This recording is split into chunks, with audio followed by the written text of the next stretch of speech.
ഖുർആൻ പറയാണ്, ഓർക്കുക, ഇബ്രാഹിമും ഇസ്മായിലും ആ മന്ദിരത്തിന്റെ അടിത്തറ കെട്ടിപ്പൊക്കുകയായിരുന്നു. ഇവിടെ തന്നെ ഈ കള്ളക്കഥയുടെ സകല കെട്ടുപാടുകളും കൂട്ടിപ്പോയി. ഖുർആൻ പറയുന്നത് ഇബ്രാഹിമും ഇസ്മായിലും ചേർത്തിട്ടാണ് ഇതിന്റെ അടിത്തറ പാകിയത്, കെട്ടിപ്പൊക്കിയത്.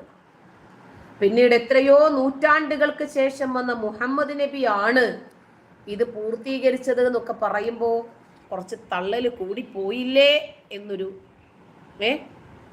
സംശയം.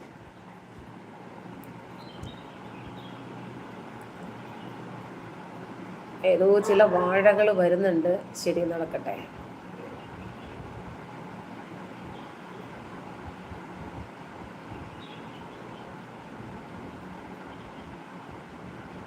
നിനക്ക് നിന്റെ മതം നോക്കണേ. ലിജിൻ, അമ്മയ്ക്കില്ലേ? ഇതെല്ലാവർക്കും ഉള്ളതല്ലേ, ഇപ്പൊ അതിനെ പ്രത്യേകിച്ച് പറയേണ്ട കാര്യമുണ്ടോ? ചീത്തയെ പറയൂ, തെറികളെ ഇവരുടെ ഇതിൽ പറയുള്ളൂ.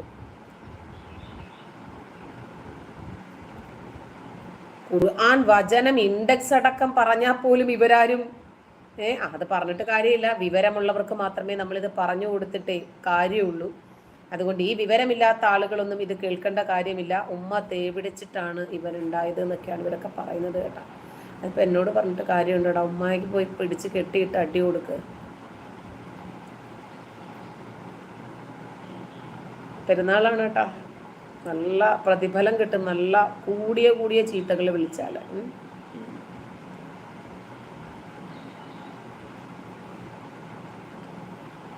ശരി, ഇവർക്ക് തെറി വിളിക്കാനും പറ്റണം, ഇവിടെ ഫ്രസ്ട്രേഷൻസ് ഒന്ന് ഇറക്കി വെക്കുകയും വേണം.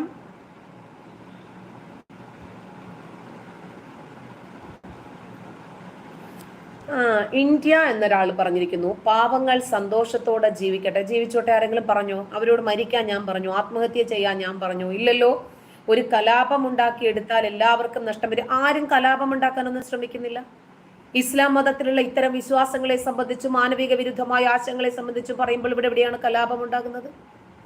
നിങ്ങളുടെ അക്കൗണ്ടിൽ പണം ഉണ്ടാക്കാൻ തോന്നിയാസം വെള്ളം. അപ്പൊ ഖുർആൻ തോന്നിയാസാണെന്ന് നിങ്ങൾ സമ്മതിച്ചല്ലേ? പറഞ്ഞിട്ട് കാര്യമില്ല. ഖുർആനിനെ കുറിച്ചിട്ടാണല്ലോ ഞാൻ പറയുന്നത്. ഇസ്ലാം തോന്നിയാസാണെന്ന് നിങ്ങൾ സമ്മതിച്ചില്ലേ? അത്രേ ഉള്ളൂ കാര്യം. ഇതേ ഞാനും പറയുന്നുള്ളൂ. ഈ കാലഘട്ടത്തില് ഇന്ന് അനുയോജ്യമല്ല, ഇത് അംഗീകരിക്കാൻ പറ്റുന്നില്ല എന്ന് തന്നെ പറയുന്നുള്ളൂ.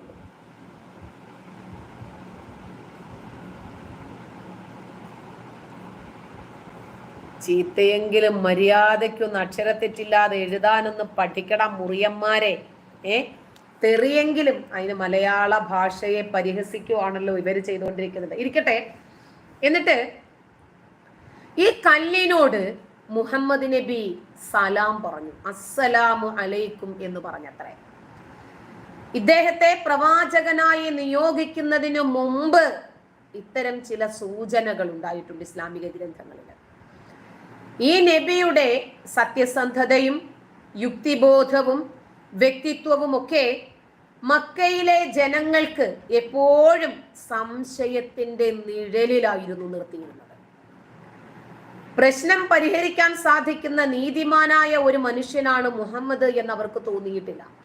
ഈ മുഹമ്മദ് നബിയെ എതിർത്ത ആളുകളെയൊക്കെ മുഹമ്മദ് നബി മക്ക മുശ്രിക്കുകൾ എന്ന് വിളിച്ചു.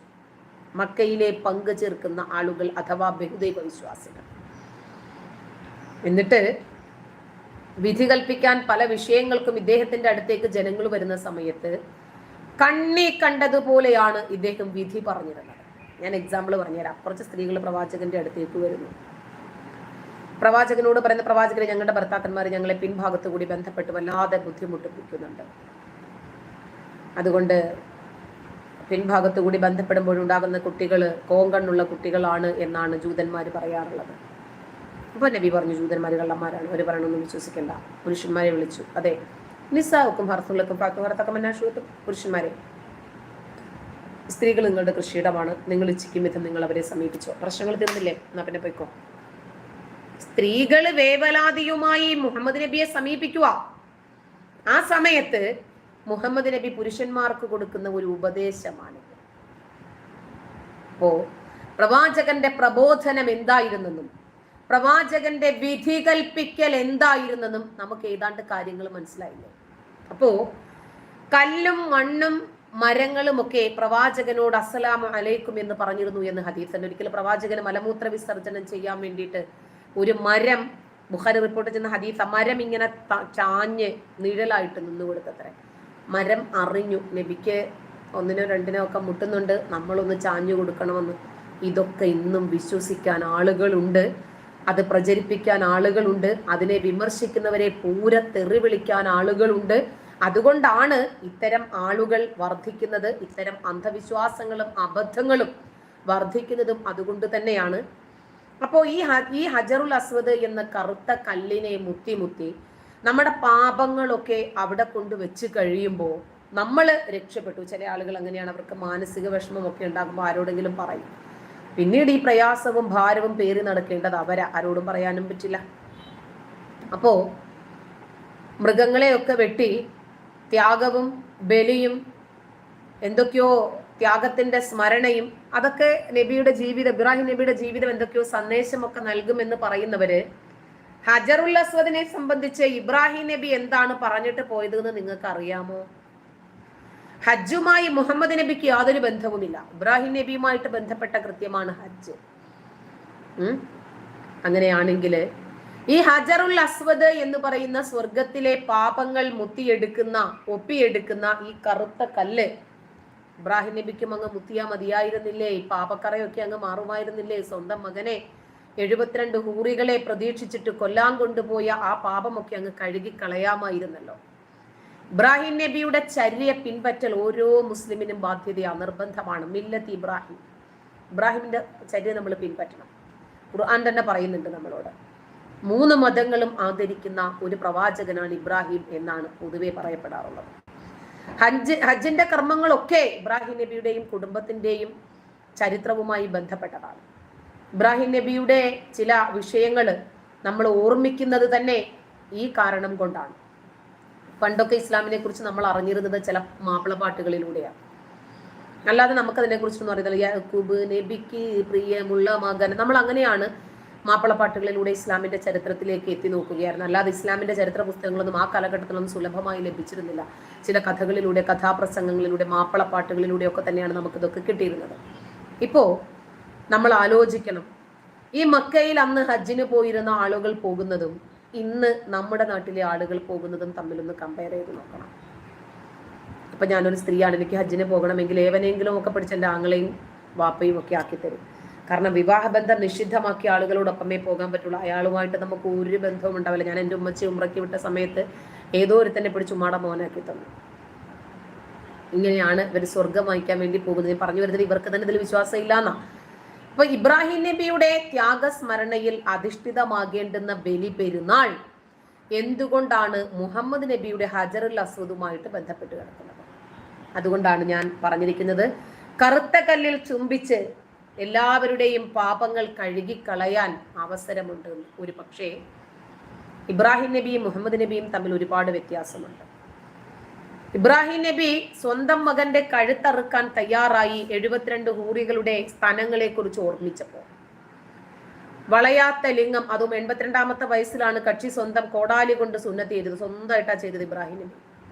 അപ്പോ ഒരിക്കലും സ്കലിക്കാത്ത വളയാത്ത ലിംഗവും 72 ഹൂറികളെ കുറിച്ച് ഓർത്തപ്പോൾ മോനെ മാത്രം അറുത്താൽ മതിയോ എന്ന രൂപത്തിലേക്ക് ഇബ്രാഹിം നബി എത്തിച്ചേർന്നിട്ടുണ്ട്. പക്ഷേ ഈ കറുത്ത കല്ലിനെ സംബന്ധിച്ച് ഇബ്രാഹിം നബി പറയാതെ പോയതും ഇബ്രാഹിം നബി ചുംബിച്ച് ആ കല്ല് കറുക്കാതിരിക്കുന്നതിനും കാരണം മുഹമ്മദ് നബിക്ക് എത്രയാ ഭാര്യമാര്? ഖദീജ, ആയിഷ, സൗദ, ഉമറിന്റെ മകള് ഹഫ്സയുണ്ട്, ഒരാള് സൈനബ എന്ന അറബ് ഗോത്ര വനിതയുണ്ട്, ഉമ്മുസലമയുണ്ട്, സെയ്ദിന്റെ ഭാര്യ, വളർത്തുമകന്റെ ഭാര്യയെ പിടിച്ചെടുത്തില്ല, ആ സൈനബയുമുണ്ട്, ജുവൈരിയ ഉണ്ട്, ഉമ്മു ഹബീബ എന്ന റംല ബീവി ഉണ്ട്, സഫിയ ഉണ്ട്, മൈമൂനയുണ്ട്. ഇങ്ങനെ എണ്ണമറ്റ ഭാര്യമാരും കൂടെയുണ്ട്. വെപ്പാട്ടികളോ? ഒരു നബിക്ക് ഒരു ആൺകുഞ്ഞ് പിറന്നത് അടിമ സ്ത്രീയായ മാരിയത്തുൽ കിബ്തിയ എന്ന സ്ത്രീയിലാണ്. ആ കുഞ്ഞിന്റെ പേരെന്താണ്? ഇബ്രാഹിം. പിന്നെ മറ്റൊരു സ്ത്രീയാണ് അടിമ സ്ത്രീ റൈഹാന, സുലൈഖ, സൽമ, ഉമ്മു റാഫിഅ, ഉമ്മു ഐമൻ, ഉമൈമ, കലറത്ത്, റല്വ, ബൈസർ, മൈമൂന, പിന്നെ വേറൊരാളുണ്ട് മൈമൂനത്ത്, ഉമ്മു ഇയാസ്, സായിബത്ത്, കൗലത്ത്, ജൂദിത്ത്, ഇങ്ങനെ ഇഷ്ടം പോലെ ഉണ്ട്, എണ്ണമറ്റ ആളുകൾ. പോരാ, ഇതുകൊണ്ടൊന്നും തീർന്നില്ല. ഖുർആൻ പറഞ്ഞു, മറ്റു സ്ത്രീകൾ അവരുടെ ശരീരം നിനക്ക് ദാനം ചെയ്യാൻ തയ്യാറായാൽ അതും നിനക്ക് സ്വീകരിക്കാം. ഞാനിപ്പോൾ ഈ പേന നിങ്ങൾക്ക് തന്നാൽ അത് നിങ്ങൾക്ക് സ്വന്തമല്ലേ? അപ്പോൾ ഒരു സ്ത്രീ അവളുടെ ശരീരം നബിക്ക് ദാനം ചെയ്യുന്നു എന്ന് പറഞ്ഞാൽ പിന്നീട് ആ സ്ത്രീ ശരീരം നബിക്ക് സ്വന്തമാണ്. എന്ത് ഐഡിയ ആണെന്ന് നോക്കിക്കോ ഒരു സ്ത്രീയെ കിട്ടാൻ വേണ്ടിയിട്ടേ. അപ്പോ പിന്നെ നബിക്ക് അങ്ങനെ ശരീരം ദാനം ചെയ്യുമോ? അങ്ങനത്തെ എന്ത് തരത്തിലുള്ള കൾച്ചറാണ് എന്ന് ആയിഷ തന്നെ അതിനെ പരിഹസിക്കുകയും വിമർശിക്കുകയും ചെയ്തിട്ടുണ്ട്. അസ്മ, ഉമ്മു ഷരീബി, കൗല, മുലൈക്കത്ത്, ഫാത്തിമ, ആമിറ, റാലിയ, സന, ജുവൈന, ഷറാഫ്, ലൈല, ലിയാഅത്ത്, ഖതീഅത്ത്, സൗദ, ഉമാമ, അസ്മ, സഫിയ, ഇങ്ങനെ ഒരുപാട് ശരീരം ദാനം ചെയ്ത സ്ത്രീകളുമുണ്ട്. ഞാനൊരു എക്സാമ്പിൾ പറഞ്ഞുതരാം. ഈ കാലഘട്ടത്തിലാണ് മുഹമ്മദ് നബി ജീവിക്കുന്നതെങ്കിൽ ഇവിടെ സാക്കിർ നായിക്കിന്റെ മകൾ ആഗ്രഹിക്കുവാണ്, എൻ്റെ ശരീരം ഞാൻ പ്രവാചകന് ദാനം ചെയ്യാം. എതിർക്കാൻ പറ്റില്ല, ഖുർആനിന്റെ കൽപ്പനയാണെന്നേ. അത് എതിർത്തിട്ട് നമ്മൾ ഇവിടെ കയറി പോകാനോ പറ്റില്ല. നബിയുടെ ഈ ഭാര്യമാരും വെപ്പാട്ടികളും ശരീരം ദാനം കിട്ടിയ സ്ത്രീകളും, ഇത് ഞാൻ പറയുമ്പോൾ നിങ്ങൾ വിചാരിക്കും ഞാൻ വെറുതെ പറയുവാണെന്ന്. KV സെയ്ദ് മുഹമ്മദ് എന്ന വ്യക്തി എഴുതിയ, മുസ്ലിമാണ് കേട്ടോ, ഇസ്ലാമിൽ നിന്ന് പുറത്തുപോയ യുക്തിവാദിയൊന്നുമല്ല, സന്മാർഗവും സാമൂഹ്യ നീതിയും ഇസ്ലാമിൽ എന്ന പുസ്തകത്തില് 18 മുതൽ 20 വരെയുള്ള പേജുകളിൽ അടയാളപ്പെടുത്തിയിരിക്കുന്ന വസ്തുതയാണ് ഞാനീ പറഞ്ഞത്. വിശ്വസിക്കാൻ ബുദ്ധിമുട്ടുണ്ടാകും. എങ്ങനെ വിശ്വസിക്കുമെന്ന് സ്വാഭാവികമായിട്ടും നിങ്ങൾ ചിന്തിക്കും. സാരമില്ല. ഇത് ഇപ്പോ ഇസ്ലാമിനെ കുറിച്ച് നമ്മൾ കൂടുതൽ പഠിക്കുന്നത് എങ്ങനെയാ, എവിടെ നിന്നാണ്? ഇസ്ലാമിക ഗ്രന്ഥങ്ങളിൽ നിന്നാണ്. അത് പിന്നെ ബുഖാരി, മുസ്ലിം, ഇബ്നു മാജ, തിർമുദി, നസായി, അഹ്മദ്, ഇവരൊക്കെ ഇസ്ലാമിന്റെ ഗ്രന്ഥങ്ങൾ എഴുതിയ പണ്ഡിതന്മാരല്ലേ? അല്ലാതെ ഇസ്ലാമിന്റെ ശത്രുക്കൾ എഴുതിയ പുസ്തകങ്ങളൊന്നും അല്ലല്ലോ റെഫറൻസിന് വേണ്ടിയിട്ട് ഞങ്ങൾ ഈ പറഞ്ഞുകൊണ്ടിരിക്കുന്നത്. ഓരോ മുസ്ലിമും നെഞ്ചിലേറ്റി അംഗീകരിക്കുന്ന ഹദീസ് പണ്ഡിതന്മാരാണ് ഹദീസ് പുസ്തകങ്ങൾ എഴുതിയിരിക്കുന്നത്. ആ പുസ്തകങ്ങളിൽ നിന്ന് തന്നെയാണ് ഇത്തരം വസ്തുതകൾ നിങ്ങളോട് പറയുന്നത്. അപ്പോൾ ഇത് നിങ്ങൾക്ക് അംഗീകരിക്കാൻ സാധിക്കില്ലെങ്കിൽ നമുക്കൊന്നും ചെയ്യാനില്ല.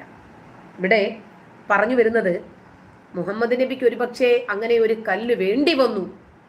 ഇബ്രാഹിം നബി മകന്റെ കഴുത്തറുത്തു എന്നും ഭാര്യയെ കൊണ്ട് ഒറ്റപ്പെട്ട ഒരു സ്ഥലത്ത് ഒഴിവാക്കിയെന്നും ഒക്കെ ഉള്ളൊരു തെറ്റാണ് ചെയ്തതെങ്കിൽ കക്ഷിക്ക് തെറ്റെമ്പാടുമുണ്ട്.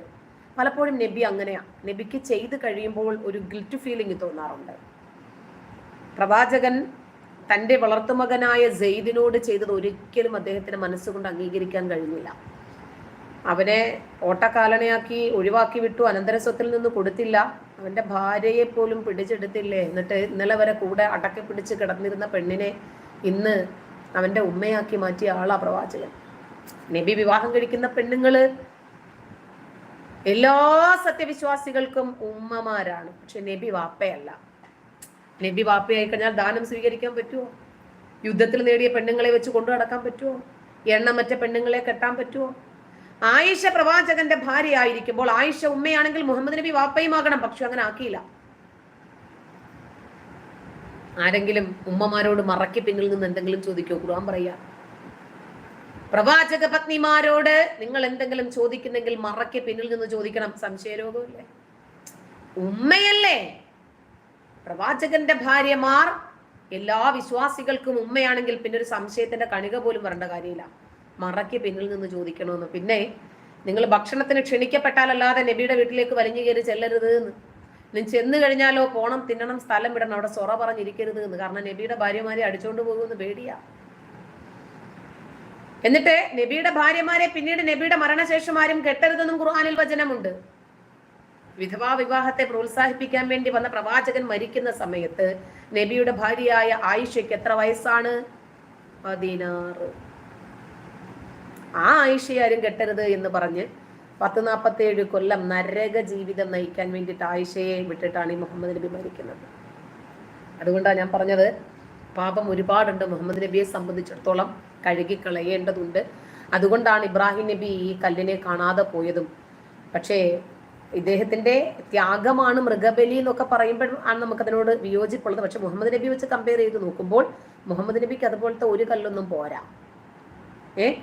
നമ്മുടെ ജീവിതത്തെ അള്ളാഹുവിന് സമർപ്പിക്കുക, ശരി, അതും അള്ളാഹുവിന് ആവശ്യമുള്ള സംഗതി അല്ല കേട്ടോ. നമ്മളെ സൃഷ്ടിച്ചിട്ട് നമ്മുടെ ജീവിതം അള്ളാഹു പിന്നെയും ചോദിക്കുക എന്ന് പറഞ്ഞാൽ മോശമാണ്.